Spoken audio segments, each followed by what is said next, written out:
Viewers break ਤੋਂ ਬਾਅਦ ਫਿਰ ਤੁਹਾਡਾ ਸਵਾਗਤ ਹੈ ਜੀ। ਡਾਕਟਰ ਸਾਹਿਬ ਸਾਡੀ ਅਗਲੀ ਈਮੇਲ ਵੀਰ ਵਿਕਰਮਜੀਤ ਸਿੰਘ ਜੀ ਦੀ ਹੈ। ਇਹ ਲਿਖਦੇ ਹਨ, ਵਾਹਿਗੁਰੂ ਜੀ ਕਾ ਖਾਲਸਾ ਵਾਹਿਗੁਰੂ ਜੀ ਕੀ ਫਤਿਹ। ਡਾਕਟਰ ਸਾਹਿਬ ਮੈਂ ਤੁਹਾਡੀ ਲੇਖਣੀ ਨੂੰ ਬਹੁਤ ਪਸੰਦ ਕਰਦਾ ਹਾਂ ਤੇ ਤੁਹਾਡਾ ਫੈਨ ਹਾਂ। ਮੈਂ ਇੱਕ ਟੌਪਿਕ ਤੇ ਤੁਹਾਨੂੰ ਕੁਝ ਪੁੱਛਣਾ ਚਾਹੁੰਦਾ ਹਾਂ। ਮੇਰਾ ਇੱਕ ਕਜ਼ਨ ਹੈ ਜਿਹੜਾ ਕਿ ਦਮਦਮੀ ਟਕਸਾਲ ਦੇ ਇੱਕ ਗਰੁੱਪ ਨਾਲ ਸੰਬੰਧਿਤ ਹੈ। ਉਹਨਾਂ ਤੋਂ ਹੀ ਉਸਨੇ ਅੰਮ੍ਰਿਤ ਛਕਿਆ ਹੋਇਆ ਹੈ, ਪਰ ਉਹ ਕੁਝ ਗੱਲਾਂ ਤੇ ਕੰਮ ਜ਼ਰਾ ਅਜੀਬ ਜਿਹਾ ਕਰਦਾ ਹੈ, ਜਿਵੇਂ ਕਿ ਉਹ ਕਿਸੇ ਦੇ ਵੀ ਹੱਥ ਦਾ ਬਣਿਆ ਖਾਣਾ ਨਹੀਂ ਖਾਂਦਾ। ਉਹ ਸਿਰਫ ਉਸ ਦੇ ਹੱਥ ਦਾ ਬਣਿਆ ਖਾਣਾ ਖਾਂਦਾ ਹੈ ਜਿਸ ਨੇ ਅੰਮ੍ਰਿਤ ਛਕਿਆ ਹੋਵੇ। ਕੁਝ ਦਿਨ ਪਹਿਲਾਂ ਉਹ ਸਾਡੇ ਘਰ ਆਇਆ। ਉਸ ਦੀ ਮਦਰ ਜਿਸ ਨੇ ਅੰਮ੍ਰਿਤਪਾਨ ਕੀਤਾ ਹੋਇਆ ਹੈ ਉਸ ਦੇ ਲਈ ਕੁਝ ਫਰੂਟ ਕੱਟਿਆ, ਪਰ ਗਲਤੀ ਨਾਲ ਉਹ ਪਲੇਟ ਵਿੱਚੋਂ ਮੇਰੇ ਭਰਾ ਨੇ ਇੱਕ ਟੁਕੜਾ ਚੁੱਕ ਲਿਆ। ਫਿਰ ਮੇਰੇ ਕਜ਼ਨ ਨੇ ਕੁਝ ਨਹੀਂ ਲਿਆ, ਜੋ ਕਿ ਮੇਰੇ ਭਰਾ ਨੂੰ ਬੜਾ ਰੂਡ ਲੱਗਾ।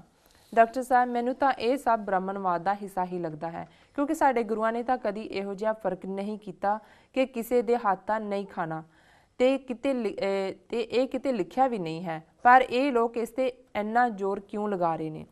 ਮੈਂ ਇਸ ਨੂੰ ਗੁਰਬਾਣੀ ਦੇ ਜ਼ਰੀਏ ਸਭ ਕੁਝ ਸਮਝਾਉਣਾ ਚਾਹੁੰਦਾ ਹਾਂ, ਪਰ ਮੈਨੂੰ ਗੁਰਬਾਣੀ ਦਾ ਇੰਨਾ ਗਿਆਨ ਨਹੀਂ ਹੈ। ਕਿਰਪਾ ਕਰਕੇ ਇਸ ਬਾਰੇ ਆਪਣੇ ਵਿਚਾਰ ਜ਼ਰੂਰ ਦੱਸਿਓ। ਵਾਹਿਗੁਰੂ ਜੀ ਹਮੇਸ਼ਾ ਤੁਹਾਨੂੰ ਹਮੇਸ਼ਾ ਚੜ੍ਹਦੀ ਕਲਾ ਵਿੱਚ ਰੱਖਣ। ਵਾਹਿਗੁਰੂ ਜੀ ਕਾ ਖਾਲਸਾ ਵਾਹਿਗੁਰੂ ਜੀ ਕੀ ਫਤਿਹ। ਵੀਰ ਬਿਕਰਮਜੀਤ ਸਿੰਘ ਜੀ ਦਾ ਬਹੁਤ ਬਹੁਤ ਧੰਨਵਾਦ। ਉਹਨਾਂ ਨੇ ਸਾਨੂੰ ਲਿਖਿਆ ਹੈ। ਇਹ ਸਾਡੇ ਪੁਰਾਣੇ ਸਾਥੀ ਸਹਿਯੋਗੀ ਰਹੇ ਨੇ 90-91 ਤੋਂ। ਕਦੇ ਲਾਸ ਏਂਜਲਸ ਹੁੰਦੇ ਸੀ, ਫਿਰ ਸੀਐਟਲ, ਹੁਣ ਲਾਗਲੀ ਓਰੀਗਨ ਸਟੇਟ 'ਚ ਨੇ ਜੀ। ਇਹਨਾਂ ਨੇ ਅੱਗੇ ਵੀ ਈਮੇਲ ਲਿਖੀ ਸੀ। ਸਾਰਾ ਪਰਿਵਾਰ ਬੈਠ ਕੇ ਪ੍ਰੋਗਰਾਮ ਨੂੰ ਦੇਖਦਾ ਜੀ।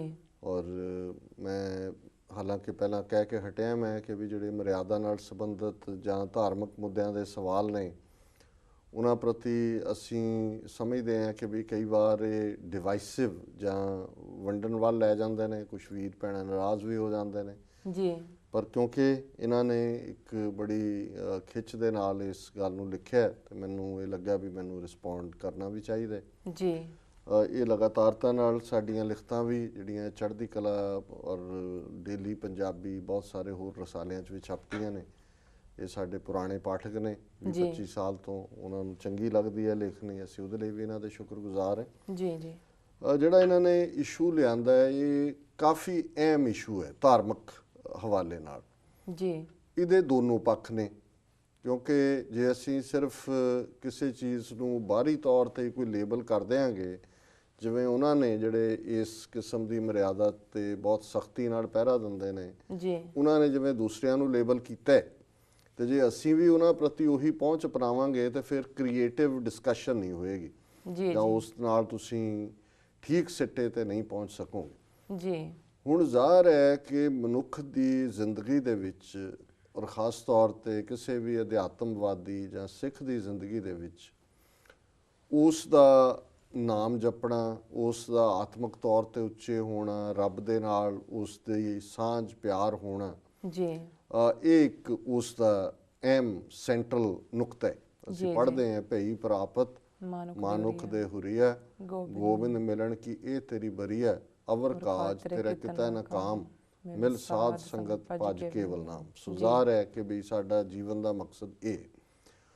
ਹੁਣ ਜੀਵਨ ਦਾ ਮਕਸਦ ਅਸੀਂ ਸਰੀਰ ਰਾਹੀਂ ਨਾਮ ਜਪਣਾ, ਕਿਉਂਕਿ ਸਰੀਰ ਦੇ ਨਾਲ ਹੀ ਜੀਭ ਲੱਗੀ ਹੋਈ ਹੈ, ਸਰੀਰ ਦੇ ਨਾਲ ਹੀ ਚੇਤਨਾ ਹੈ ਜੀ। ਸੋ ਸਰੀਰ ਦੀਆਂ ਲੋੜਾਂ ਜਿਹੜੀਆਂ ਨੇ ਉਹ ਅੰਨ ਵੀ ਹੈ ਜੀ ਔਰ ਪਹਿਰਾਵਾ ਵੀ ਹੈ, ਦੋਨੋਂ ਹੀ ਚੀਜ਼ਾਂ ਨੇ ਜੀ। ਔਰ ਅੰਨ ਔਰ ਪਹਿਰਾਵਾ ਦੋਨੋਂ ਲੈਣ ਦੇ ਲਈ ਆਧਾਰ ਕਿਰਤ ਹੈ।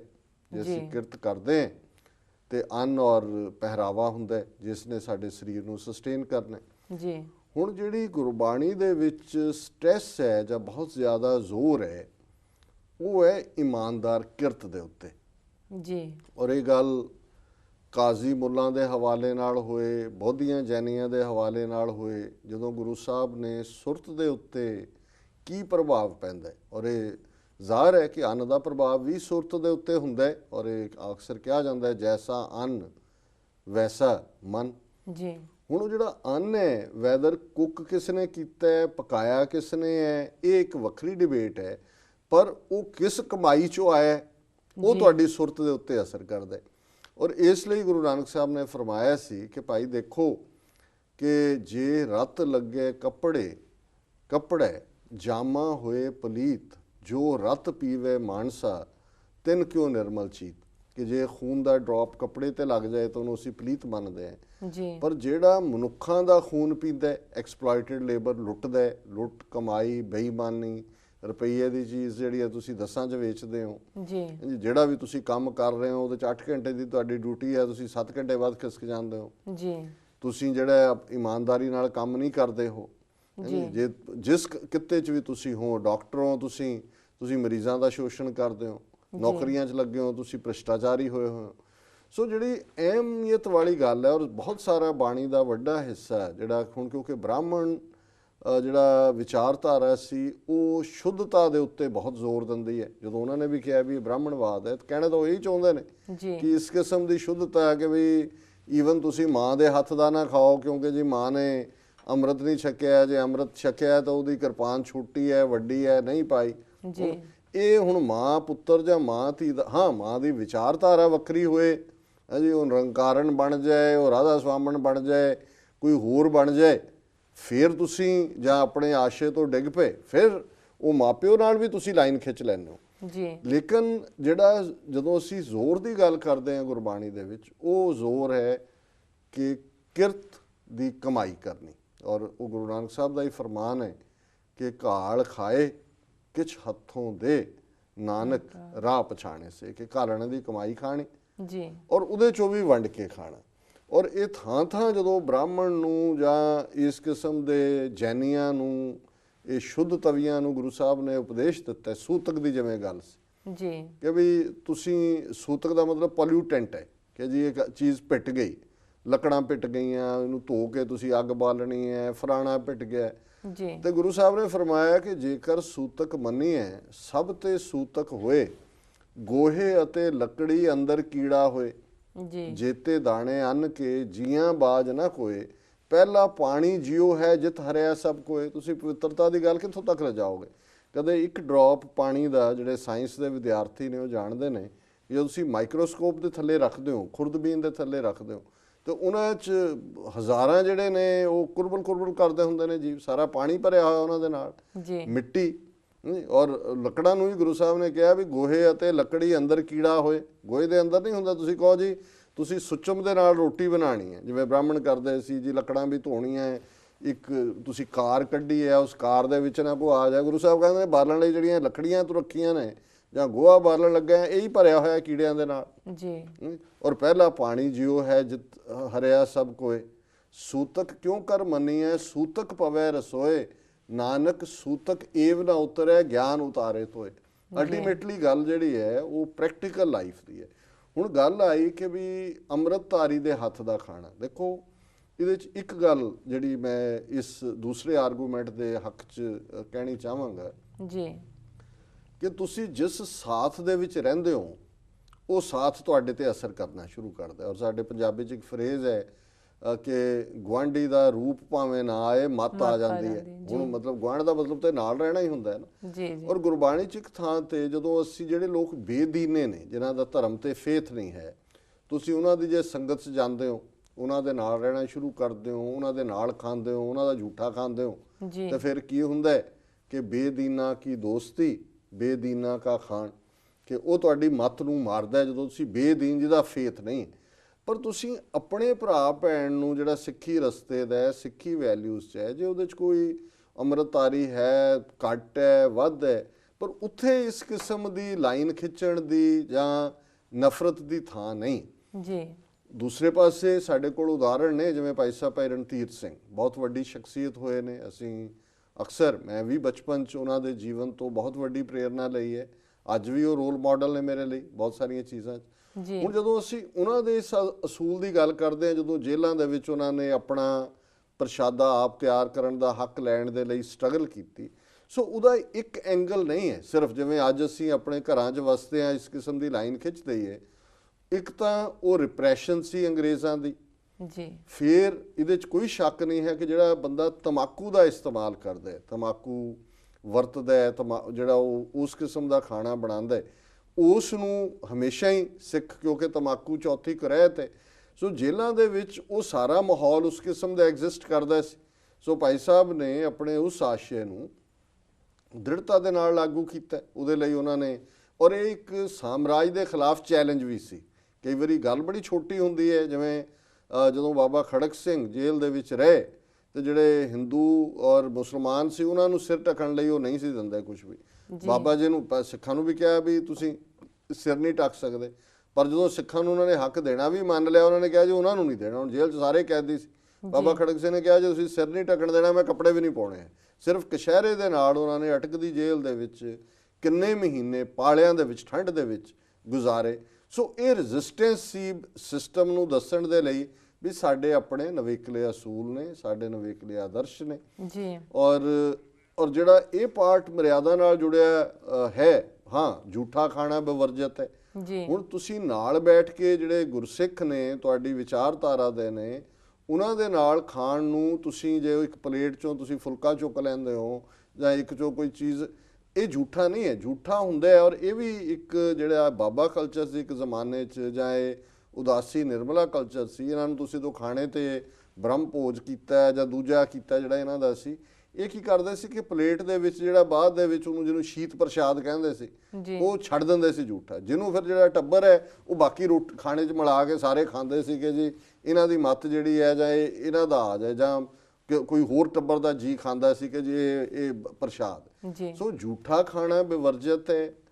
ਔਰ ਇਸ ਤੋਂ ਬਿਨਾਂ ਮੈਂ ਸਮਝਦਾ ਵੀ ਇਹ ਜਿਹੜੀਆਂ ਬਹੁਤ ਸਾਰੀਆਂ ਚੀਜ਼ਾਂ ਅਸੀਂ ਹਾਂ ਇੰਡੀਵਿਜੂਅਲ ਜ਼ਿੰਦਗੀ 'ਚ ਕਿਹਦੀ ਕੀ ਕਮਾਈ ਹੈ, ਕਿਸ ਨੇ ਕਿੱਧਰ ਨੂੰ ਜਾਣਾ ਹੈ, ਉਹ ਇੱਕ ਆਪਣਾ ਤੌਰ ਤਰੀਕਾ, ਉਹਦੇ 'ਤੇ ਕੋਈ ਸਪਿਰਿਚੁਅਲ ਦੁਨੀਆ ਦੇ ਵਿੱਚ ਤੁਸੀਂ ਕੋਈ ਇੱਕ ਡਿਸਿਪਲਿਨ ਨਹੀਂ ਲਾਗੂ ਕਰਦੇ। ਪਰ ਜਦੋਂ ਅਸੀਂ ਕਲੈਕਟਿਵ ਪਾਰਟ ਦੀ ਗੱਲ ਕਰਦੇ ਹਾਂ, ਸਿੱਖ ਰਹਿਤ ਮਰਿਆਦਾ ਸਾਡਾ ਰੋਲ ਮਾਡਲ ਹੈ, ਉਹਦੇ 'ਚ ਇਹਨਾਂ ਗੱਲਾਂ ਨੂੰ ਬੜਾ ਸਿੰਪਲੀਫਾਈ ਕਰਕੇ ਇਸ ਕਿਸਮ ਦਾ ਲਾਈਫ ਸਟਾਈਲ ਦਿੱਤਾ ਹੋਇਆ ਜਿਹਦੇ 'ਚ ਕਿ ਅਸੀਂ ਜਿਹੜਾ ਦੁਨੀਆ ਭਰ 'ਚ ਸਿੱਖਾਂ ਨੇ ਵਿਚਰਨਾ ਹੈ, ਤੁਸੀਂ ਆਪਣੀ ਐਡਜਸਟਮੈਂਟ ਕਰ ਲੈਂਦੇ ਹੋ। ਪਰ ਜ਼ਾਹਰ ਹੈ ਕਿ ਜਦੋਂ ਤੁਸੀਂ ਆਪਣੇ ਦਾਇਰਾਕਾਰ ਤੋਂ ਬਾਹਰ, ਜੇ ਤੁਹਾਡੀ ਸੰਗਤ ਖਾਣਾ ਪੀਣਾ ਬਹਿਣਾ ਉੱਠਣਾ ਦੂਜਿਆਂ ਨਾਲ ਹੋਏਗਾ, ਬੇਦੀਨਾਂ ਨਾਲ ਹੋਏਗਾ, ਦੂਜੇ ਕਲਟ ਜਿਹੜੇ ਨੇ ਬਣੇ ਹੋਏ ਸਿੱਖੀ ਤੋਂ ਗੁਰੂ ਗ੍ਰੰਥ ਸਾਹਿਬ ਤੋਂ ਦੂਰ ਲਿਜਾ ਕੇ ਦੇਹਧਾਰੀਆਂ ਵਾਲਿਆਂ ਵੱਲ, ਉਹਦੇ ਤੋਂ ਸਾਨੂੰ ਜਿਹੜਾ ਉਹ ਬੇਵਰਜਤ ਉਹ ਪਾਰਟ ਹੈਗਾ। ਬਾਕੀ ਜਿਹੜੇ ਨਹੀਂ ਨੇ ਅੰਮ੍ਰਿਤਧਾਰੀ, ਉਹਨਾਂ ਨੂੰ ਇਹ ਸਾਡੇ ਅੰਮ੍ਰਿਤਧਾਰੀ ਵੀਰਾਂ ਭੈਣਾਂ ਦਾ ਫਰਜ਼ ਬਣਦਾ ਕਿ ਉਹਨਾਂ ਦੀ ਜ਼ਿੰਦਗੀ 'ਚ ਇੰਨੀ ਕੁ ਖੂਬਸੂਰਤੀ ਹੋਏ, ਇੰਨੀ ਕੁ ਖੁਸ਼ਬੂ ਹੋਏ ਕਿ ਉਹ ਖੁਦ ਖਿੱਚੇ ਤੁਰੇ ਆਣ, ਨਾ ਕਿ ਸਾਡੀ ਇਸ ਕਿਸਮ ਦੀ ਕੱਟੜ ਲਾਈਨ ਹੋਏ ਕਿ ਉਹ ਕਹਿਣਗੇ ਜੀ ਇਹ ਦੂਰ ਹੀ ਰੋਏ, ਇਹ ਤਾਂ ਸਾਡੇ ਤੋਂ ਸਾਰੀ ਜ਼ਿੰਦਗੀ ਦੇ ਜਿਹੜੇ ਬਾਕੀ ਚਾਅ ਨੇ ਉਹ ਵੀ ਸਾਡੇ ਜਾਂਦੇ ਲੱਗਣੇ। ਸੋ ਉਹਦੇ ਥੱਲੇ ਬਹੁਤ ਵਾਰੀ ਅਸੀਂ ਦੋਸ਼ੀ ਬਣ ਜਾਂਦੇ ਹਾਂ ਕਿ ਅਸੀਂ ਸਿੱਖੀ ਦੀ ਖੁਸ਼ਬੂ ਜਿਹੜੀ ਸਿੱਖੀ ਕਮਾਈ 'ਚ ਹੈ, ਸਿੱਖੀ ਜੀਵਨ 'ਚ, ਐਂਡ ਆਫ ਕੋਰਸ ਰਹਿਤ ਬੈਤ ਉਹਦਾ ਹਿੱਸਾ ਹੈ, ਪਰ ਰਹਿਤ ਬੈਤ ਸਾਨੂੰ ਨਫ਼ਰਤ ਨਹੀਂ ਸਿਖਾਉਂਦੀ ਤੇ ਕੋਈ ਮਾਂ ਪੁੱਤਰ ਜਾਂ ਭੈਣ ਭਰਾ ਉਸ ਤੋਂ ਹੀ ਅਸੀਂ ਕੋਈ ਚੀਜ਼ ਥੋੜੀ ਜਿਹੀ ਅੱਗੇ ਹੈ ਇੱਕ ਸਟੈਪ, ਅਸੀਂ ਉਹਨਾਂ ਨੂੰ ਹੀ ਜਿਹੜਾ ਉਹ ਇਸ ਤਰੀਕੇ ਦਾ ਵਰਤਾਰਾ ਕਰੀਏ, ਇਹ ਠੀਕ ਨਹੀਂ ਹੈ। ਇਹ ਸਗੋਂ ਸਿੱਖੀ ਦੇ ਲਈ ਕਮਜ਼ੋਰੀ ਪੈਦਾ ਕਰਦੀ ਹੈ ਸਾਡੇ ਪ੍ਰਚਾਰ ਪ੍ਰਸਾਰ ਦੇ ਰਸਤਿਆਂ ਦੇ ਵਿੱਚ। ਜੀ ਡਾਕਟਰ ਸਾਹਿਬ ਤੁਹਾਡਾ ਬਹੁਤ ਬਹੁਤ ਧੰਨਵਾਦ, ਤੁਸੀਂ ਸਾਡੇ ਦਰਸ਼ਕਾਂ ਨਾਲ ਆਪਣੇ ਵਿਚਾਰ ਸਾਂਝੇ ਕੀਤੇ। ਇਸ ਦੇ ਨਾਲ ਇਹਨੇ ਬ੍ਰੇਕ ਵਿਊਅਰਸ ਤੁਸੀਂ ਕਿਤੇ ਨਹੀਂ ਜਾਣਾ, ਮਿਲਦੇ ਕਮਰਸ਼ੀਅਲ ਬ੍ਰੇਕ ਤੋਂ ਬਾਅਦ।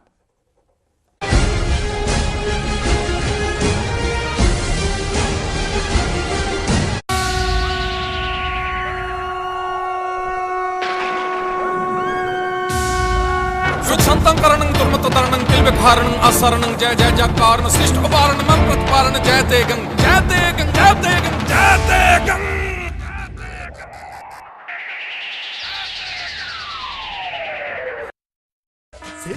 Sale Joga Furniture ਦੀ closing down sale, brand new leather made sofa set, ਜੇ ਤੁਸੀਂ ਲੈਣਾ ਲਾਓ, ਜੇ ਨਹੀਂ ਲੈਣਾ then ਗੱਦੇ ਨਹੀਂ ਤੁਹਾਨੂੰ ਦੇਣੀ free. sexy chair not for sale। ਸੁਣ ਕੇ ਮੈਂ ਥੱਕ ਗਿਆ, ਅੱਕ ਗਿਆ, ਕੰਨ ਪੱਕ ਗਏ, ਮੇਰੇ ਕੰਨਾਂ ਦਾ ਕੋਈ ਇਲਾਜ ਕਰੋ।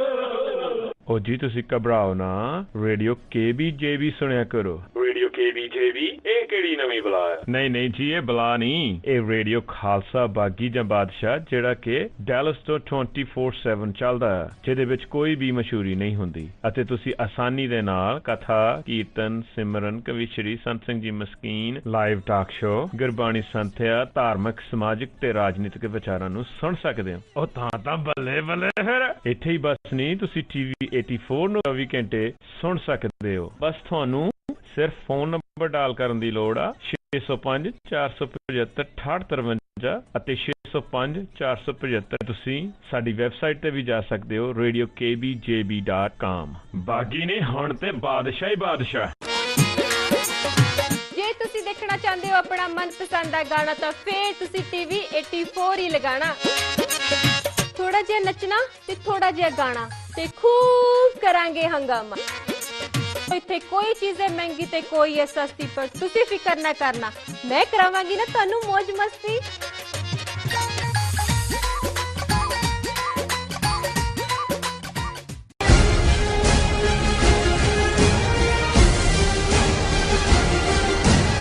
ਫਿਰਸ ਫਿਰ ਦੁਬਾਰਾ ਤੁਹਾਡਾ ਸਵਾਗਤ ਹੈ ਪ੍ਰੋਗਰਾਮ ਸੱਚੇ ਸੱਚ ਵਿੱਚ। ਜੀ ਡਾਕਟਰ ਸਾਹਿਬ, ਹੁਣ ਅਸੀਂ ਸਵਾਲ ਜਵਾਬ ਦਾ ਸੈਸ਼ਨ ਸ਼ੁਰੂ ਕਰਦੇ ਹਾਂ। ਅੱਜ 16 ਅਕਤੂਬਰ 2013 31 ਅੱਸੂ ਨਾਨਕਸ਼ਾਹੀ ਸੰਮਤ 545 ਦਾ ਦਿਨ ਹੈ, ਤੇ ਤੁਸੀਂ ਸਾਡੇ ਦਰਸ਼ਕਾਂ ਨੂੰ ਦੱਸੋ ਅੱਜ ਦੇ ਦਿਨ ਦੀ ਕੀ ਇਤਿਹਾਸਕ ਅਹਿਮੀਅਤ ਹੈ। ਦੇਖੋ 1981 ਚ ਅੱਜ ਦੇ ਦਿਨ ਬੱਬਰ ਖਾਲਸਾ ਦੇ ਯੋਧਿਆਂ ਨੇ ਇੱਕ ਨਿਰੰਕਾਰੀ IAS ਅਫਸਰ ਨਿਰੰਜਨ ਸਿੰਘ, ਜਿਹੜਾ ਗੁਰਦਾਸਪੁਰ ਜ਼ਿਲ੍ਹੇ 'ਚ ਵੀ ਰਿਹਾ ਸੀ ਡਿਪਟੀ ਕਮਿਸ਼ਨਰ, ਸਿੱਖਾਂ ਦੇ ਬੜੇ ਜ਼ੁਲਮ ਕੀਤੇ ਸੀ ਜੀ। ਜਿਹੜੇ ਨਿਰੰਕਾਰੀਆਂ ਨੇ ਕਿਹਾ ਸੀ ਕਿ ਜੀ ਗੁਰੂ ਗੋਬਿੰਦ ਸਿੰਘ ਸਾਹਿਬ ਨੇ 5 ਪਿਆਰੇ ਬਣਾਏ ਸੀ, ਸਾਡੇ 7 ਸਿਤਾਰੇ ਨੇ, ਉਹਦੇ 'ਚ ਵੀ ਇਹਦਾ ਰੋਲ ਸੀ ਜੀ। ਸੋ ਉਹਦੇ ਉੱਤੇ ਚੰਡੀਗੜ੍ਹ ਸੈਕਟਰੀਏਟ ਦੇ ਵਿੱਚ ਹਮਲਾ ਕੀਤਾ। ਉਹ ਤਾਂ ਬਚ ਗਿਆ, ਪਰ ਉਹਦਾ ਭਰਾ ਸੁਰਿੰਦਰ ਜਿਹੜਾ ਹੈ ਉਹ ਮਾਰਿਆ ਗਿਆ ਸੀ। ਸੋ ਉਸ ਜ਼ਮਾਨੇ 'ਚ ਇਸ ਇਵੈਂਟ ਦਾ ਬਹੁਤ ਇੰਪੈਕਟ ਹੋਇਆ ਸੀ ਕਿ ਸੈਕਟਰੀਏਟ ਜਿਹੜੀ ਬਹੁਤ ਸੁਰੱਖਿਅਤ ਥਾਂ ਹੈ, ਵੀ ਸਿੰਘ ਉੱਥੋਂ ਤੱਕ ਪਹੁੰਚ ਗਿਆ। 1981 'ਚ ਹੋਇਆ ਜੀ।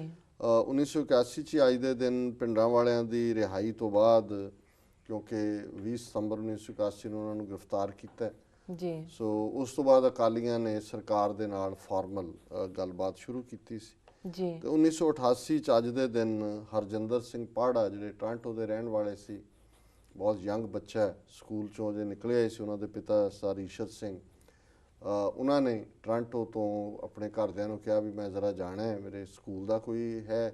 ਉੱਥੋਂ ਉਹਨਾਂ ਨੇ ਜਿਹੜਾ ਵੈਨਕੂਵਰ ਗਏ ਤਾਂ ਉੱਥੋਂ ਜਹਾਜ਼ ਲੈ ਕੇ ਗਵਾਂਢੀ ਦੇਸ਼ ਰਾਹੀਂ ਉਹ ਇੰਡੀਆ ਪਹੁੰਚ ਗਏ। ਬਿਲਕੁਲ ਯੰਗ 18-19 ਸਾਲ ਦਾ ਇਹ ਮੁੰਡਾ ਹੋਏਗਾ ਜੀ। ਤੇ ਉਹਨਾਂ ਨੇ ਸ਼ਹਾਦਤ ਪਾਈ, ਔਰ ਜਿਹੜੇ ਬਾਹਰਲੇ ਸੂਰਮਿਆਂ ਨੇ ਜਾ ਕੇ ਸ਼ਹਾਦਤ ਪਾਈ ਹੈ ਉਹਨਾਂ 'ਚ ਹਰਜਿੰਦਰ ਸਿੰਘ ਪਾੜਾ ਦਾ ਜੀ ਇੱਕ ਵਿਸ਼ੇਸ਼ ਮੁਕਾਮ ਹੈ। ਖਾਲਿਸਤਾਨ ਲਿਬਰੇਸ਼ਨ ਫੋਰਸ ਨੂੰ ਉਹਨਾਂ ਨੇ ਜੁਆਇਨ ਕੀਤਾ ਸੀ। ਜੀ। ਵਰਲਡ ਹਿਸਟਰੀ ਦੇ ਹਵਾਲੇ ਨਾਲ 1829 'ਚ ਪਹਿਲੀ ਵਾਰ ਇੱਕ ਬਹੁਤ ਵੱਡਾ ਹੋਟਲ ਬੋਸਟਨ ਦੇ ਵਿੱਚ ਮਾਡਰਨ ਸਟਾਈਲ ਬਣਿਆ ਜੀ, ਜਿਹਦੇ 170 ਕਮਰੇ ਸੀ। ਅੱਜ ਤੱਕ ਇਕੱਲੇ ਸ਼ਹਿਰ 'ਚ ਏਡੇ ਏਡੇ ਹੋਟਲ ਨੇ, ਜੀ ਪਰ ਇਹ ਪਹਿਲਾ ਅਮਰੀਕਾ ਦਾ ਮਾਡਰਨ ਹੋਟਲ ਸੀ। 1848 'ਚ ਪਹਿਲਾ ਹੋਮਿਓਪੈਥਿਕ ਕਾਲਜ ਜਿਹੜਾ ਉਹ ਪੈਨਸਿਲਵੇਨੀਆ ਦੇ ਵਿੱਚ ਖੁੱਲ੍ਹਿਆ ਜੀ। 1870 'ਚ ਪਹਿਲੀ ਵਾਰ ਈਥਰ ਨੂੰ as a pain killer use ਕੀਤਾ ਗਿਆ ਆਪਰੇਸ਼ਨਸ ਦੇ ਦੌਰਾਨ ਜੀ। 1925 'ਚ ਟੈਕਸਾਸ ਸਕੂਲ ਬੋਰਡ ਨੇ ਐਵੋਲੂਸ਼ਨ ਦੀ ਥਿਊਰੀ, ਜਿਹੜੀ ਡਾਰਵਿਨ ਦੀ ਥਿਊਰੀ ਹੈ ਕਿ ਕਿਵੇਂ ਬਾਂਦਰਾਂ 'ਚੋਂ ਬੰਦਾ ਬਣਿਆ, ਇਸ ਨੂੰ ਉਹਨਾਂ ਨੇ ਬੈਨ ਕਰ ਦਿੱਤਾ ਕਿ ਨਹੀਂ ਪੜ੍ਹਾਈ ਜਾ ਸਕਦੀ ਜੀ। 1928 'ਚ ਮਾਰਵਿਨ ਪਿਪਕਿਨ ਨੇ ਬਿਜਲੀ ਦੇ ਬਲਬ ਜਿਹੜੇ ਆ 4 ਚੁਫੇਰੇ ਲਾਈਟ ਹੁੰਦੀ ਆ, ਉਹਦਾ ਪਹਿਲਾ ਪੇਟੈਂਟ ਉਹਨਾਂ ਨੇ 1928 ਦੇ ਵਿੱਚ ਕਰਵਾਇਆ ਜੀ। 1934 'ਚ ਮਾਓ ਸੇ ਤੁੰਗ ਨੇ, ਚੀਨ ਦਾ ਜਿਹੜਾ ਬਹੁਤ ਵੱਡਾ ਰੈਵੋਲੂਸ਼ਨਰੀ ਹੋਇਆ, 25,000 ਆਪਣੇ ਵਰਕਰਸ ਦੇ ਨਾਲ ਉਸਨੇ ਲੌਂਗ ਮਾਰਚ ਸ਼ੁਰੂ ਕੀਤਾ। ਲੜਦੇ ਉਹ ਆਪਣੇ ਮੁਕਾਮ ਤੱਕ ਪਹੁੰਚੇ, ਜਿਨ੍ਹਾਂ 'ਚੋਂ ਬਹੁਤ ਥੋੜੇ ਸਰਵਾਈਵ ਕੀਤੇ ਸੀ। ਉਹਦੇ 'ਤੇ ਕਈ ਨਜ਼ਮਾਂ ਲਿਖੀਆਂ ਗਈਆਂ, ਬੜਾ ਹਿਸਟੋਰੀਕਲ ਉਹ ਆਜ਼ਾਦੀ ਦਾ ਲੌਂਗ ਮਾਰਚ ਸੀ ਜੀ।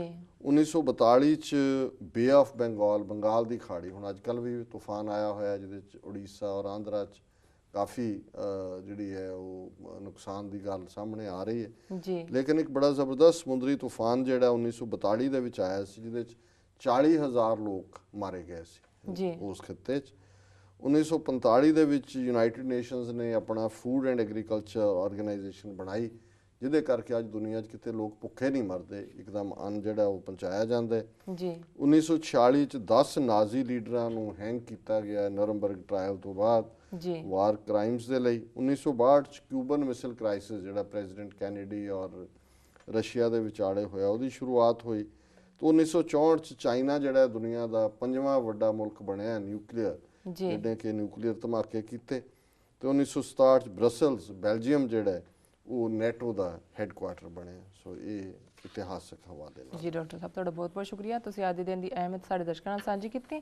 ਸਾਡਾ ਸਵਾਲ ਪਹਿਲਾ ਹੈ, ਆਰਟ ਆਫ ਲਿਵਿੰਗ ਦੇ ਮੁਖੀ ਸ਼੍ਰੀ ਰਵੀ ਸ਼ੰਕਰ ਨੂੰ ਅਨੰਦਪੁਰ ਸਾਹਿਬ ਦੇ ਇਤਿਹਾਸਕ ਗੁਰਦੁਆਰਾ ਸਾਹਿਬ ਦੀ ਜ਼ਮੀਨ ਆਪਣੇ ਸਮਾਗਮ ਲਈ ਵਰਤਣ ਦੀ ਆਗਿਆ ਵਾਪਸ ਲੈ ਲਈ ਗਈ ਹੈ, ਇਸ ਬਾਰੇ ਤੁਹਾਡੇ ਕੀ ਵਿਊਜ਼ ਹਨ? ਦੇਖੋ, ਅਸੀਂ ਜਿਹੜਾ ਕੰਮ ਕਿਸੇ ਦਾ ਠੀਕ ਹੈ, ਪਹਿਲਾਂ ਤਾਂ ਇਹ ਸਵਾਲ ਜ਼ਰੂਰ ਪੁੱਛਾਂਗੇ ਕਿ ਵੀ ਇਹ ਜ਼ਮੀਨ ਜਿਹੜੀ ਹੈ ਕੇਸਗੜ੍ਹ ਸਾਹਿਬ ਦੇ ਨਾਲ ਲੱਗਦਾ ਗਰਾਊਂਡ, ਇਹ ਕਿਹਨੇ ਅਪਰੂਵ ਕੀਤੀ ਸੀ ਕਿ ਉਹ ਫਰਾਡ ਜਿਹੜਾ ਕਸ਼ਮੀਰ ਦਾ ਸ਼੍ਰੀ ਸ਼੍ਰੀ, ਉਹਨੂੰ ਇੱਕ ਸ਼੍ਰੀ ਨਾਲ ਤਸੱਲੀ ਨਹੀਂ ਹੁੰਦੀ, 2 ਵਾਰ ਲਿਖਦਾ ਉਹ ਜੀ ਰਵੀ ਸ਼ੰਕਰ, ਕਿ ਵੀ ਉਹਨੂੰ ਤੁਸੀਂ ਉਹਦਾ ਆਪਣਾ ਜਿਹੜਾ ਉਹ ਆਰਟ ਆਫ ਲਿਵਿੰਗ ਨਾਂ ਦਾ ਫਰਾਡ ਹੈ ਉਹਦੇ ਪ੍ਰਚਾਰ ਲਈ ਤੁਸੀਂ ਹਿਸਟੋਰੀਕਲ ਗੁਰਦੁਆਰਾ ਸਾਹਿਬ ਦੀ ਜ਼ਮੀਨ ਦਿਓ ਕਿ ਵੀ ਉੱਥੇ ਉਹ ਫੰਕਸ਼ਨ ਕਰੇ। ਉਹਨਾਂ ਨੇ ਟੈਂਟ ਟੁੰਟ ਲਾ ਲਏ ਸੀ। ਜੀ ਸੋ ਮੈਂ ਸਮਝਦਾ ਵੀ ਕਿਸੇ ਅਕਲਮੰਦ ਨੇ ਜਾ ਕੇ ਉਹਨਾਂ ਨੂੰ ਕਿਹਾ ਹੋਣਾ ਲੋਕਲ ਮੈਨੇਜਮੈਂਟ ਨੂੰ, ਸ਼੍ਰੋਮਣੀ ਕਮੇਟੀ ਦੀ ਜਾਂ ਤਖਤ ਸਾਹਿਬ ਦੀ, ਕਿ ਤੁਹਾਡੇ ਤਾਂ ਪਿੱਛੇ ਪੈ ਜਾਣਗੇ ਸਿੱਖ ਬਾਹਰਲੇ ਜੀ ਔਰ ਇਹਨੂੰ ਨਾ ਕਰੋ। ਸੋ ਉਹਨਾਂ ਨੇ ਕਿਹਾ ਕਿ ਜੀ ਉਹ ਟੈਂਟ ਟੁੰਟ ਉਹਨਾਂ ਨੂੰ ਚੁੱਕਣੇ ਪਏ। ਉਹਨਾਂ ਨੇ ਕਿਹਾ ਜੀ ਵੈਸੇ ਤਾਂ ਅਸੀਂ ਉਹਦੇ ਸ਼੍ਰੀ ਸ਼੍ਰੀ ਰਵੀ ਸ਼ੰਕਰ ਨੇ ਜਿਹੜਾ ਕੁੜੀਆਂ ਨੂੰ ਮਾਰਨ ਦੀ ਗੱਲ ਹੈ, ਫੀਮੇਲ ਇਨਫੈਂਟੀਸਾਈਡ, ਉਸ 'ਤੇ ਬੋਲਣਾ ਸੀ। ਇਹਦਾ ਫੰਕਸ਼ਨ ਜਿਹੜਾ ਉਹ ਪ੍ਰਕਾਸ਼ ਸਿੰਘ ਬਾਦਲ ਨੇ ਉਦਘਾਟਨ ਕਰਨਾ ਸੀ, ਪਰ ਚਲੋ ਤੁਸੀਂ ਕਹਿੰਦੇ ਹੋ ਤੇ ਕੋਈ ਨਹੀਂ, ਅਸੀਂ ਫਲਾਣਾ ਜਿਹੜਾ ਸਟੇਡੀਅਮ ਹੈ ਉੱਥੇ ਕਰ ਲੈਂਦੇ, ਪਰ ਸਾਨੂੰ ਜਿਹੜੀ ਪਾਰਕਿੰਗ ਵਰਤਣ ਦੇਣਾ। ਸੋ ਉਹਨਾਂ ਨੇ ਕਿਹਾ ਜੀ ਠੀਕ ਹੈ, ਪਾਰਕਿੰਗ ਤੁਸੀਂ ਵਰਤ ਲਓ। ਸੋ ਜ਼ਾਹਰ ਹੈ ਵੀ ਹੁਣ ਜੇ ਅੱਜ ਇਹ ਨੌਬਤ ਆ ਗਈ ਹੈ ਕਿ ਤਖਤ ਸ੍ਰੀ ਕੇਸਗੜ੍ਹ ਸਾਹਿਬ ਦੇ ਗਰਾਊਂਡ 'ਚ ਸਿੱਖੀ ਦੀ ਗੱਲ, ਜਾਂ ਕਦੇ ਉਸ ਪਹਾੜੀ ਤੋਂ ਕੇਸਗੜ੍ਹ ਦੀ ਗੁਰੂ ਕਲਗੀਧਰ ਪਾਤਸ਼ਾਹ ਨੇ 80,000 ਦੇ ਇਕੱਠ 'ਚੋਂ 5 ਸਿੰਘ ਸਾਜ ਕੇ ਖਾਲਸਾ ਪੰਥ, ਜਿਹਨੇ ਕਿ ਦੁਨੀਆ ਦਾ ਜਿਹਨੂੰ ਹਾਫਿਜ਼ ਬਣਾਇਆ ਸੀ ਕਿ ਖਾਲਸਾ ਸੋ ਜੋ ਨਿਰਧਨ ਕੋ ਪਾਲੇ, ਖਾਲਸਾ ਸੋ ਜੋ ਦੁਸ਼ਟ ਕੋ ਗਾਲੇ। ਅੱਜ ਹਾਲਤ ਇਹ ਹੋ ਗਈ ਹੈ ਵੀ ਸਾਡੇ ਉਸ ਤਖਤ ਸਾਹਿਬ ਦੇ ਉੱਤੇ ਆ ਕੇ ਫਰਾਡ ਸ਼੍ਰੀ ਸ਼੍ਰੀ ਦੱਸੇਗਾ ਸਾਨੂੰ ਕਿ ਆਰਟ ਆਫ ਲਿਵਿੰਗ ਕੀ ਹੈ, ਜਿਉਣ ਦੀ ਜਾਂਚ ਕੀ ਹੈ। ਇਹ ਸਾਰੇ ਫਰਾਡ ਇਕੱਠੇ ਹੋਏ ਨੇ ਔਰ ਬਾਦਲ ਉਹਨੂੰ ਪ੍ਰੀਜ਼ਾਈਡ ਕਰ ਰਹੇ। ਪਰ ਚਲੋ ਦੇਰ ਆਏ ਤੇ ਦਰੁਸਤ ਆਏ, ਜੇ ਮੌਕੇ ਤੇ ਉਹਨਾਂ ਨੇ ਗਰਾਊਂਡ ਉਹਨਾਂ ਤੋਂ ਵਾਪਸ ਲਈ ਹੈ ਤੇ ਐਟਲੀਸਟ ਅਕਲ ਦਾ ਕੰਮ ਕੀਤਾ। ਜੀ ਡਾਕਟਰ ਸਾਹਿਬ, ਸਾਡਾ ਅਗਲਾ ਸਵਾਲ ਹੈ, ਯੂਪੀ 'ਚ ਇੱਕ ਸਾਧੂ ਨੂੰ ਆਏ ਸੁਪਨੇ ਦੇ ਆਧਾਰ ਤੇ ASI ਦੀ ਟੀਮ 1000 ਟਨ ਸੋਨਾ ਲੱਭਣ ਲਈ ਖੁਦਾਈ ਦਾ ਕੰਮ ਸ਼ੁਰੂ ਕਰ ਦਿੱਤਾ ਹੈ। ਇਸ ਬਾਰੇ ਤੁਹਾਡੇ ਕੀ ਵਿਚਾਰ? ਇਹ ਵੀ ਇੱਕ ਬੜੀ ਦਿਲਚਸਪ ਗੱਲ ਹੈ ਕਿ ਜਿਸ ਹਿੰਦੁਸਤਾਨ ਬਾਰੇ ਜਾਂ ਭਾਰਤ, ਮੈਂ ਮੇਰੇ ਮੂੰਹ ਹੁਣ ਨਿਕਲਦਾ ਹੀ ਉਹ ਹਿੰਦੁਸਤਾਨ ਹੈ, ਪਤਾ ਨਹੀਂ ਉਹ ਚੋਰ ਸ਼ਬਦ ਕਰਕੇ ਮੇਰੇ ਮੂੰਹ ਤੇ ਚੜਿਆ ਹੋਇਆ ਜੀ, ਕਿ ਉੱਥੇ ਇਹ ਕਲੇਮ ਕੀਤਾ ਜਾਂਦਾ ਹੈ ਕਿ ਜੀ ਉੱਥੇ ਬੜੇ ਸਾਇੰਸਦਾਨ ਔਰ ਬੜੀ ਤਰੱਕੀ, ਸੈਟੇਲਾਈਟ ਤੇ ਇਹ ਉਹ, ਪਰ ਕਿਸ ਕਦਰ ਇਹ ਵਹਿਮਾਂ ਭਰਮਾਂ ਦਾ ਸ਼ਿਕਾਰ ਨੇ ਇਹਨਾਂ ਦੇ ਸਾਇੰਸਦਾਨ ਵੀ। ਵਾਜਪਾਈ ਦੀ ਜਦੋਂ ਸਰਕਾਰ ਸੀ, ਇਹਨਾਂ ਨੇ ਪਤਾ ਨਹੀਂ ਕਿੰਨੇ 100 ਕਰੋੜ ਖਰਚ ਕੀਤਾ ਕਿ ਜੀ ਇੱਕ ਸਰਸਵਤੀ ਨਦੀ ਸਾਡੀ, ਲਿਖਿਆ ਹੋਇਆ ਹੈ ਕਿ ਸਰਸਵਤੀ ਦਰਿਆ ਵੀ ਸੀ ਸਾਡਾ, ਉਹ ਗਾਇਬ ਹੋ ਗਿਆ ਤੇ ਉਹ ਸੈਟੇਲਾਈਟ ਰਾਹੀਂ ਦੇਖਣਾ ਕਿ ਸਰਸਵਤੀ ਦਰਿਆ ਦਾ ਕੋਰਸ ਕੀ ਸੀ। ਉਹ ਜਦੋਂ ਥੋੜਾ ਬਹੁਤ ਹਰਿਆਣੇ ਦਾ ਕੁਝ ਇਲਾਕਾ ਖੋਦਿਆ, ਥੱਲੋਂ ਬੁੱਧ ਦੀਆਂ ਹੋਰ ਚੀਜ਼ਾਂ ਨਿਕਲੀਆਂ, ਉੱਥੇ ਹੀ ਬੰਦ ਕਰਤਾ ਪ੍ਰੋਜੈਕਟ। ਉਹਨਾਂ ਨੇ ਕਈ 100 ਕਰੋੜ ਖਰਚ ਕਰ ਚੁੱਕੇ ਸੀ ਕਿ ਜੀ ਇਹ ਤਾਂ ਬੁੱਧ ਧਰਮ ਦੇ ਵਿਕਾਸ ਦੀ ਗੱਲ ਹੋਏਗੀ। ਹੁਣ ਇਹ ਆਰਕੀਓਲੋਜੀਕਲ ਸਰਵੇ ਆਫ ਇੰਡੀਆ ਨੇ, ਇੱਕ ਸਾਧੂ ਨੇ ਕਿਹਾ, ਉਹਨੇ ਚਿੱਠੀ ਲਿਖੀ ਪ੍ਰਧਾਨ ਮੰਤਰੀ ਨੂੰ ਵੀ, ਲੋਕਲ ਨੂੰ ਵੀ, ਕਿ ਮੈਨੂੰ ਸੁਪਨਾ ਆਇਆ ਕਿ ਇਹ ਜਿਹੜਾ ਕਿਲ੍ਹਾ ਯੂਪੀ ਦਾ, ਜਿੱਥੇ 1857 ਚ ਉਸ ਰਾਜੇ ਨੂੰ ਫਾਂਸੀ ਦਿੱਤੀ ਗਈ ਸੀ ਕਿ ਉਹਨੇ ਗਦਰ ਦੇ ਵਿੱਚ ਸ਼ਮੂਲੀਅਤ ਕੀਤੀ, ਕਿ ਮੈਨੂੰ ਸੁਪਨੇ 'ਚ ਨਜ਼ਰ ਆਇਆ ਕਿ ਇੱਥੇ 1000 ਟਨ ਸੋਨਾ ਥੱਲੇ ਦੱਬਿਆ ਹੋਇਆ ਤੇ ਇਸ ਦੇ ਲਈ ਕੁਝ ਕੀਤਾ ਜਾਏ। ਉਹ ਚਿੱਠੀ ਲਿਖਣ ਦੀ ਦੇਰ ਸੀ, ਹਿੰਦੂ ਤੋਂ ਵੀ ਪਿੱਛੇ ਪੈ ਗਏ ਹੋਣੇ ਕਿ ਜੀ ਇਹ ਬਾਬਾ ਜੀ ਬੜੇ ਪੂਜਣਯੋਗ ਨੇ, ਇਹਨਾਂ ਦਾ ਸੁਪਨਾ ਗਲਤ ਨਹੀਂ ਹੋ ਸਕਦਾ। ਹੁਣ ਆਰਕੀਓਲੋਜੀਕਲ ਸਰਵੇ ਆਫ ਇੰਡੀਆ ਉੱਥੇ ਸੈਂਕੜਿਆਂ ਜਿਹੜੇ ਆਪਣੇ ਵਰਕਰਾਂ ਦੇ ਨਾਲ ਉੱਥੇ ਪਹੁੰਚ ਗਏ ਨੇ, ਕਾਮਿਆਂ ਨਾਲ, ਕਰੋੜਾਂ ਰੁਪਈਏ ਖਰਚ ਕੇ ਹੁਣ ਉੱਥੇ ਡਿੱਗ ਕਰਨਗੇ ਕਿ ਸਾਧੂ ਨੂੰ ਸੁਪਨਾ ਆਇਆ ਵੀ ਇੱਥੇ ਸੋਨਾ ਦੱਬਿਆ, ਨਿਕਲਣੇ ਸਾਪੀ ਨੇ ਉੱਥੋਂ, ਜਿਉਂ ਉੱਥੇ ਦਰਿਆ ਦਾ ਕੰਢ ਹੈ, ਕਿਲ੍ਹਾ। ਲੇਕਿਨ ਇਹ ਗੱਲ ਸਾਬਤ ਕਰਦੀ ਹੈ ਕਿ ਆਰਕੀਓਲੋਜੀਕਲ ਸਰਵੇ ਆਫ ਇੰਡੀਆ ਵਰਗੀ ਸੰਸਥਾ ਵੀ ਕਿਵੇਂ ਉਸ ਕਿਸਮ ਦੇ ਹਿੰਦੂਤਵੀ ਜਿਹੜੇ ਜੋਤਸ਼ੀ ਹੋਣ, ਸੁਪਨੇ ਆਉਣ ਵਾਲੇ ਹੋਣ, ਸੁਪਨੇ ਗਵਾਉਣ ਵਾਲੇ ਹੋਣ, ਵਸਤੂ ਸ਼ਾਸਤਰ ਵਾਲੇ ਹੋਣ, ਤਾਂਤਰਿਕ ਹੋਣ, ਇਹਨਾਂ ਦੇ ਢਹਿ ਚੜੀ ਹੋਈ ਹੈ। ਚੰਗਾ ਸਾਇੰਸ ਦੇ ਉੱਤੇ ਆਧਾਰਿਤ ਤੇ ਸੋਚ ਵਾਲੇ ਲੋਕ ਨੇ। ਇਸ ਤੋਂ ਵੱਧ ਕੇ ਜਹਾਲਤ ਹੋਰ ਕੀ ਹੋਏਗੀ? ਜੀ ਬਿਲਕੁਲ ਡਾਕਟਰ ਸਾਹਿਬ। ਪ੍ਰੋਗਰਾਮ ਦੇ ਅੰਤ ਵਿੱਚ ਸਾਡੇ ਦਰਸ਼ਕਾਂ ਨੂੰ ਦੱਸੋ ਅੱਜ ਦਾ ਵਿਚਾਰ। ਦੇਖੋ, ਅੱਜ ਦੇ ਵਿਚਾਰ ਲਈ ਅਸੀਂ ਬਾਬਾ ਫਰੀਦ ਜੀ ਦਾ ਸ਼ਲੋਕ ਨੰਬਰ 12 ਚੁਣਿਆ ਔਰ ਇਸ ਸ਼ਲੋਕ ਦੇ ਨਾਲ ਹੀ, ਜਿਉਂ ਹੀ ਸ਼ਲੋਕ ਤਾਂ 2 ਲਾਈਨਾਂ ਦੇ ਨਾਲ ਹੀ ਮਹੱਲਾ ਤੀਜਾ ਦੇ ਨਾਲ ਗੁਰੂ ਅਮਰਦਾਸ ਜੀ ਨੇ ਵੀ ਸ਼ਲੋਕ ਦਰਜ ਕੀਤਾ ਬਹੁਤ ਵਾਰ ਸਾਡੇ ਵਿਦਵਾਨ ਜਦੋਂ ਇਹਨਾਂ ਦੋਨਾਂ ਸ਼ਲੋਕਾਂ ਨੂੰ ਵਿਚਾਰ ਕਰਦੇ ਨੇ ਤੇ ਉਹ ਕਹਿਣਗੇ ਕਿ ਜੀ ਬਾਬਾ ਫਰੀਦ ਦੀ ਲਿਖਤ ਨੂੰ ਗੁਰੂ ਸਾਹਿਬ ਨੇ ਫਰਦਰ ਇੰਪਰੂਵ ਕੀਤਾ, ਜਾਂ ਉਹਨਾਂ ਦੀ ਲਿਖਤ ਦੇ ਨਾਲ ਜਿਹੜਾ ਕੋਈ ਸ਼ੰਕਾ ਆਇਆ ਉਸ ਸ਼ੰਕੇ ਨੂੰ ਦੂਰ ਕੀਤਾ ਇੱਕ ਬਾਬਾ ਫਰੀਦ ਪਰਿਵਾਰ ਦੇ ਜਿਹੜੇ ਕਾਫੀ ਉਹਨਾਂ ਦੇ ਪਰਿਵਾਰ ਨਾਲ ਸੰਬੰਧਿਤ ਉੱਥੇ ਸ਼ਰੀਅਤ ਕੋਰਟ ਦੇ ਮੁਖੀ ਵੀ ਰਹੇ ਮਿਸਟਰ ਅਫਜ਼ਲ ਹੈਦਰ, ਜਨਾਬ ਅਫਜ਼ਲ ਹੈਦਰ, ਉਹ ਇੱਥੇ ਅਮਰੀਕਾ ਆਏ ਸੀ 2 ਹਫ਼ਤੇ, ਸਾਨੂੰ ਉਹਨਾਂ ਦੇ ਨਾਲ ਗੁਜ਼ਾਰਨ ਦਾ ਮੌਕਾ ਬਣਿਆ। ਉਹ ਬਾਬਾ, ਉਹਨਾਂ ਦੇ ਘਰੋਂ ਜਿਹੜੀ ਬੀਬੀ ਆ ਉਹ ਬਾਬਾ ਫਰੀਦ ਫੈਮਿਲੀ ਦੇ ਸਿੱਧੇ ਡਿਸੈਂਡੈਂਟ ਸੀ ਤੇ ਉਹ ਆਪ ਵੀ ਬੜੇ ਵੱਡੇ ਸਕਾਲਰ ਨੇ। ਸੋ ਉਹਨਾਂ ਨੇ ਜਿਹੜੀ ਗੱਲ ਕਹੀ ਉਹ ਮੈਨੂੰ ਜ਼ਿਆਦਾ ਠੀਕ ਲੱਗੀ ਆਪਣੇ ਵਿਦਵਾਨਾਂ ਨਾਲੋਂ ਵੀ। ਉਹਨਾਂ ਨੇ ਕਿਹਾ ਜੀ ਕਿ ਜਦੋਂ ਜਿਹੜੇ ਇਹ ਅਧਿਆਤਮ ਦੁਨੀਆ ਦੇ ਲੋਕ ਹੁੰਦੇ ਨੇ ਜਾਂ ਕਵੀ ਜਨ ਹੁੰਦੇ ਨੇ ਜਾਂ ਲਿਖਾਰੀ ਹੁੰਦੇ ਨੇ, ਜੀ ਇਹ ਜਦੋਂ ਆਪਸ 'ਚ ਮਿਲਦੇ ਨੇ ਜਾਂ ਦੂਸਰਾ ਇੱਕ ਦੂਸਰੇ ਤੋਂ ਪ੍ਰਭਾਵਿਤ ਵੀ ਹੁੰਦੇ ਨੇ, ਇੱਕ ਦੂਸਰੇ ਦੇ ਆਈਡੀਆਜ਼ ਉਹਨਾਂ ਨੂੰ ਸਟਿਮੂਲੇਟ ਵੀ ਕਰਦੇ ਨੇ। ਇੱਕ ਆਈਡੀਆ ਜਿਹੜਾ ਆਲਰੇਡੀ ਦਿੱਤਾ ਹੁੰਦਾ ਹੈ ਉਸ ਦੇ ਉੱਤੇ ਉਹ ਆਪਣੀ ਗੱਲ ਵੀ ਕਹਿੰਦੇ ਨੇ। ਸੋ ਇਹ ਕਿਸੇ ਦੇ ਗਲਤ ਠੀਕ ਹੋਣ ਦੀ ਗੱਲ ਨਹੀਂ ਹੁੰਦੀ, ਉਹ ਜਿਹੜਾ ਆਸਪੈਕਟ ਦੂਸਰੇ ਨੂੰ ਲੱਗਦਾ ਵੀ ਇਹ ਵੀ ਅਹਿਮ ਹੈ ਉਹ ਕਿਹਾ ਜਾਂਦਾ। ਸੋ ਮੈਂ ਸਮਝਦਾ ਵੀ ਬਾਬਾ ਫਰੀਦ ਜੀ ਦਾ ਪਹਿਲਾਂ ਮੈਂ ਸ਼ਲੋਕ ਜਿਹੜਾ ਉਹ ਦੁਹਰਾਉਂਦਾ ਹੈ ਜੀ। ਬਾਬਾ ਜੀ, ਬਾਬਾ ਫਰੀਦ ਕਹਿੰਦੇ ਨੇ, ਫਰੀਦਾ ਕਾਲੀ ਜਿਨੀ ਨਾ ਰਾਵਿਆ ਧੌਲੀ ਰਾਵੈ ਕੋਏ, ਕਰ ਸਾਈਂ ਸਿਉ ਪਿਰਹੜੀ ਰੰਗ ਨਵੇਲਾ ਹੋਏ। ਹੁਣ ਇਹ ਉਹਨਾਂ ਨੇ ਇਸ਼ਾਰਾ ਇਸ ਗੱਲ ਵੱਲ ਕੀਤਾ ਹੈ, ਸਮਝਾਇਆ ਤਾਂ ਜਵਾਨ ਆਦਮੀ ਨੂੰ ਹੈ ਜੀ ਜਾਂ ਔਰਤ ਨੂੰ ਹੈ, ਵਿਅਕਤੀ ਨੂੰ, ਕਿ ਵੀ ਜਦੋਂ ਤੇਰੀ ਜਵਾਨੀ ਦੇ ਦਿਨ ਨੇ ਜੀ ਉਦੋਂ ਆਨੰਦ ਮਾਣ ਲੈ, ਉਦੋਂ ਰੱਬ ਦੇ ਨਾਲ ਜੁੜ ਜਾ। ਕਿਉਂਕਿ ਜੇ ਤੂੰ ਜਵਾਨੀ ਨੂੰ ਇਹ ਕਹਿ ਕੇ ਵੇਲਾ ਵਿਹਾ ਲਿਆ, ਵੇਲਾ ਗੁਜ਼ਾਰ ਲਿਆ ਕਿ ਕੋਈ ਨਹੀਂ ਅਜੇ ਤਾਂ ਬੜੀ ਉਮਰ ਪਈ ਹੈ, ਬੁਢਾਪੇ 'ਚ ਜਾ ਕੇ ਜਪ ਲਾਂਗੇ ਨਾ, ਜਾਂ ਬੁਢਾਪੇ 'ਚ ਜਾ ਕੇ ਕਰ ਲਾਂਗੇ ਅਧਿਆਤਮ ਦਾ ਪ੍ਰੈਕਟਿਸ ਜੀ, ਤੇ ਬਾਬਾ ਫਰੀਦ ਕਹਿੰਦੇ ਨੇ ਕਿ ਕਾਲੀ ਜਿਨੀ ਨਾ ਰਾਵਿਆ, ਕਿ ਜਿਹਨੇ ਉਸ ਪਿਆਰੇ ਦੇ ਨਾਲ ਪ੍ਰੀਤ ਸੰਗ ਉਸ ਦਾ ਜਵਾਨੀ ਦੇ ਵਿੱਚ ਨਹੀਂ ਮਾਣਿਆ, ਜੀ ਧੌਲੀ ਰਾਵਿਆ ਕੋਈ, ਫਿਰ ਧੌਲੇ ਜਦੋਂ ਧੌਲ ਚਿੱਟੇ ਨੂੰ ਕਹਿੰਦੇ ਨੇ, ਉਹ ਚਿੱਟੇ ਵਾਲ ਆ ਗਏ, ਬੁਢਾਪਾ ਆ ਗਿਆ, ਤੇ ਫਿਰ ਉਸ ਰੰਗ ਨੂੰ ਕਿਹਨੇ ਮਾਨਣਾ। ਕਰ ਸਾਈਂ ਸਿਓ ਪਿਰਹੜੀ, ਨਾਲ ਹੀ ਉਹਨਾਂ ਨੇ ਕਿਹਾ ਵੀ ਸਾਈਂ ਦੇ ਨਾਲ, ਆਪਣੇ ਪਿਆਰੇ ਦੇ ਨਾਲ ਪਿਆਰ ਪਾ, ਰੰਗ ਨਵੇਲਾ ਹੋਏ, ਤਾਂ ਕਿ ਤੂੰ ਹਮੇਸ਼ਾ ਨਵਾਂ ਨਕੋਰ ਲੱਗੇ। ਨਵੇਲਾ ਕਹਿੰਦੇ ਨੇ ਨਵਾਂ ਨਕੋਰ, ਟੂ ਬੀ ਨਿਊ। ਜੀ ਹੁਣ ਇਹਦੇ ਚੋਂ ਇੱਕ ਸੁਨੇਹਾ ਤਾਂ ਕਿਤੇ ਜਾਂਦਾ ਸੀ ਕਿ ਬਈ ਬੁਢਾਪੇ 'ਚ ਤੁਸੀਂ ਰੱਬ ਨੂੰ ਨਹੀਂ ਪਾ ਸਕਦੇ, ਤੁਸੀਂ ਜਵਾਨੀ 'ਚ ਹੀ ਉਹਨੂੰ ਪਾ ਸਕਦੇ ਹੋ। ਜੀ ਤੇ ਗੁਰੂ ਅਮਰਦਾਸ ਜੀ ਜਿਨ੍ਹਾਂ ਨੇ ਖੁਦ ਬੁਢਾਪੇ ਦੇ ਵਿੱਚ ਆ ਕੇ ਗੁਰੂ ਅੰਗਦ ਸਾਹਿਬ ਦੀ ਸੰਗਤ ਨੂੰ ਮਾਣਿਆ, ਔਰ ਫਿਰ ਕਿੰਨੇ ਵਰੇ, ਲਗਭਗ 2 ਦਹਾਕੇ ਸੇਵਾ ਕੀਤੀ, ਔਰ ਬੁਢਾਪੇ ਦੇ ਵਿੱਚ ਹੀ 72-73 ਸਾਲ ਦੀ ਉਮਰ 'ਚ ਗੁਰਗੱਦੀ ਹਾਸਲ ਕੀਤੀ। ਸੋ ਉਹਨਾਂ ਨੇ ਮਹੱਲਾ ਤੀਜਾ ਦੇ ਥੱਲੇ ਉਹਨਾਂ ਨੇ ਇਸ ਸ਼ਲੋਕ ਦੇ ਨਾਲ ਆਪਣਾ ਜਿਹੜਾ ਸ਼ਲੋਕ ਲਿਖਿਆ, ਜੀ ਐਡਰੈਸ ਫਰੀਦ ਨੂੰ ਕਰਦੇ ਆ। ਫਰੀਦਾ ਕਾਲੀ ਧੌਲੀ ਸਾਹਿਬ ਸਦਾ ਹੈ, ਜੇ ਕੋ ਚਿੱਤ ਕਰੇ ਆਪਣਾ ਲਾਇਆ ਪਿਰਮ ਨਾ ਲੱਗਈ, ਜੇ ਲੋਚੈ ਸਭ ਕੋਏ ਇਹੋ ਪਿਰਮ ਪਿਆਲਾ ਖਸਮ ਕਾ, ਜੈ ਪਾਵੇ ਤੈ ਦੇ। ਜੀ ਕਿ ਗੁਰੂ ਅਮਰਦਾਸ ਜੀ ਕਹਿੰਦੇ ਨੇ ਕਿ ਫਰੀਦ ਜੀ, ਜਵਾਨੀ ਤੇ ਬੁਢਾਪਾ ਕਦੋਂ ਉਸ ਪਿਆਰੇ ਦੇ ਨਾਲ ਪ੍ਰੀਤ ਲੱਗਣੀ ਹੈ, ਇਸ ਦਾ ਕੰਟਰੋਲ ਸਾਡੇ ਕੋਲ ਨਹੀਂ ਹੈ। ਚਾਹੁੰਦੇ ਤਾਂ ਅਸੀਂ ਹਾਂ ਕਿ ਇਵੇਂ ਹੀ ਹੋਏ, ਜਵਾਨੀ 'ਚ ਲੱਗ ਜਾਏ ਪ੍ਰੀਤ, ਜੀ ਲੇਕਿਨ ਇਹ ਸਾਰੇ ਲੋਚਦੇ ਨੇ, ਜੇ ਲੋਚੈ ਸਭ ਕੋਏ, ਪਰ ਆਪਣਾ ਲਾਇਆ ਪਿਰਮ ਨਾ ਲੱਗਈ। ਪਰ ਇਹ ਪਿਆਰ ਕੋ ਆਪਣੇ ਲਾਇਆ ਤਾਂ ਨਹੀਂ ਲੱਗਦਾ, ਇਹ ਤਾਂ ਨਿਰੰਕਾਰ ਦੀ ਬਖਸ਼ਿਸ਼ ਦੇ ਨਾਲ ਹੀ ਉਸ ਦਾ ਪਿਆਰ ਸਾਡੇ ਅੰਦਰ ਆ ਸਕਦਾ ਹੈ। ਇਹ ਉਹ ਪਿਰਮ ਪਿਆਲਾ ਖਸਮ ਕਾ, ਇਹ ਜਿਹੜਾ ਪਿਆਰ ਦਾ ਪਿਆਲਾ ਹੈ, ਪਿਰਮ ਦਾ ਪਿਆਲਾ ਹੈ, ਜੀ ਜਿਹੜਾ ਖਸਮ ਦੇ ਕੋਲ ਹੈ, ਜੈ ਭਾਵੈ ਤੈ ਦੇ, ਕਿ ਜਿਹਨੂੰ ਉਹਨੇ ਚਾਹਣਾ ਉਹਨੂੰ ਹੀ ਉਹਨੇ ਦੇਣਾ। ਇਹਦੇ ਲਈ ਯਤਨ ਨਹੀਂ ਹੈ, ਯਤਨ ਤਾਂ ਅਸੀਂ ਕਰਦੇ ਹਾਂ, ਉਦਮ ਤਾਂ ਕਰਦੇ ਹਾਂ, ਉਦਮ ਕਰਿੰਦੇ ਹਾਂ, ਜਿਉ ਤੂੰ ਜੀ ਕਮਾਉਂਦੇ ਆ ਸੁਖ ਪੁੰਚ, ਧਿਆਇਂਦੇ ਆ ਤੂੰ ਪ੍ਰਭੂ ਮਿਲ, ਤਾਂ ਨਾਨਕ ਉਤਰੀ ਚਿੰਤ। ਜੀ ਐਫਰਟ ਤਾਂ ਕਰਨਾ ਬਣਦਾ ਹੈ, ਪਰ ਕਿਹਦੇ ਤੇ ਉਹ ਬਖਸ਼ਿਸ਼ ਹੋਣੀ ਹੈ, ਕਿਹਨੂੰ ਅਕਾਲ ਪੁਰਖ ਨੇ ਵਡਿਆਈ ਦੇਣੀ ਹੈ, ਕਿਸ ਦਾ ਅੰਦਰ ਉਹਦੇ ਪਿਆਰ ਦੇ ਵਿੱਚ ਜਿਹੜਾ ਉਹ ਰੰਗਿਆ ਜਾਣਾ ਹੈ, ਇਹ ਗੁਰੂ ਸਾਹਿਬ ਨੇ ਕਿਹਾ ਕਿ ਜੈ ਭਾਵੈ ਤੈ ਦੇ। ਇਹ ਪਿਰਮ ਪਿਆਲਾ ਖਸਮ ਕਾ, ਇਹ ਪਿਆਰ ਦਾ ਪਿਆਲਾ, ਜੀ ਨਿਰੰਕਾਰ ਦੀ ਬਖਸ਼ਿਸ਼ ਨਿਰੰਕਾਰ ਦੇ ਕੋਲ ਹੈ। ਇੱਕ ਜਗੰਦਿਆਂ ਨਾ ਲਹਨ, ਇੱਕ ਨਾ ਸੁੱਤਿਆਂ ਦੇ ਉਠਾਲ। ਜੀ ਜੀ ਇੱਕ ਜਾਗਦੇ ਨੇ ਉਹਨਾਂ ਨੂੰ ਨਹੀਂ ਮਿਲਦਾ, ਇੱਕ ਨੂੰ ਸੁੱਤਿਆਂ ਨੂੰ ਕਹਿੰਦਾ ਬਾਬਾ ਉੱਠ ਭਾਈ ਕਾਕਾ, ਆ ਲੈ ਪ੍ਰੇਮ ਦਾ ਪਿਆਲਾ, ਇਹਨੂੰ ਪੀ ਲੈ, ਜੀ ਤੇ ਫਿਰ ਹੁਣ ਵਾਹਿਗੁਰੂ ਵਾਹਿਗੁਰੂ ਕਰ। ਜੀ ਜੀ ਬਿਲਕੁਲ ਡਾਕਟਰ ਸਾਹਿਬ। ਸੋ ਇਹ ਅੱਜ ਦਾ ਵਿਚਾਰ ਹੈ ਬਾਬਾ ਫਰੀਦ ਔਰ ਗੁਰੂ ਅਮਰਦਾਸ ਜੀ। ਜੀ ਡਾਕਟਰ ਸਾਹਿਬ ਤੁਹਾਡਾ ਬਹੁਤ ਬਹੁਤ ਧੰਨਵਾਦ, ਤੁਸੀਂ ਅੱਜ ਦਾ ਵਿਚਾਰ ਸਾਡੇ ਦਰਸ਼ਕਾਂ ਨਾਲ ਸਾਂਝਾ ਕੀਤਾ। ਵੀਰ ਤੁਹਾਡਾ ਵੀ ਬਹੁਤ ਬਹੁਤ ਧੰਨਵਾਦ, ਤੁਸੀਂ ਆਪਣੇ ਕੀਮਤੀ ਸਮੇਂ ਵਿੱਚ ਸਮਾਂ ਕੱਢ ਕੇ ਸਾਨੂੰ ਆਪਣੀ ਰਾਏ ਤੇ ਸੁਝਾਅ ਭੇਜੇ, ਤੇ ਇਸ ਤਰ੍ਹਾਂ ਭੇਜਦੇ ਰਹਿਣਾ ਸਾਡੇ ਇਸ ਪਤੇ ਤੇ sos@tv84.tv ਤੇ। ਅਸੀਂ ਆਪਣਾ ਪ੍ਰੋਗਰਾਮ ਲੈ ਕੇ ਫਿਰ ਤੁਹਾਡੇ ਰੂਬਰੂ ਹੋਵਾਂਗੇ। ਤਦ ਤੱਕ ਲਈ ਮੈਨੂੰ ਤੇ ਆਪਣੇ ਡਾਕਟਰ ਸਾਹਿਬ ਨੂੰ ਆਗਿਆ ਦਿਓ। ਵਾਹਿਗੁਰੂ ਜੀ ਕਾ ਖਾਲਸਾ, ਵਾਹਿਗੁਰੂ ਜੀ ਕੀ ਫਤਿਹ। ਫਤਿਹ।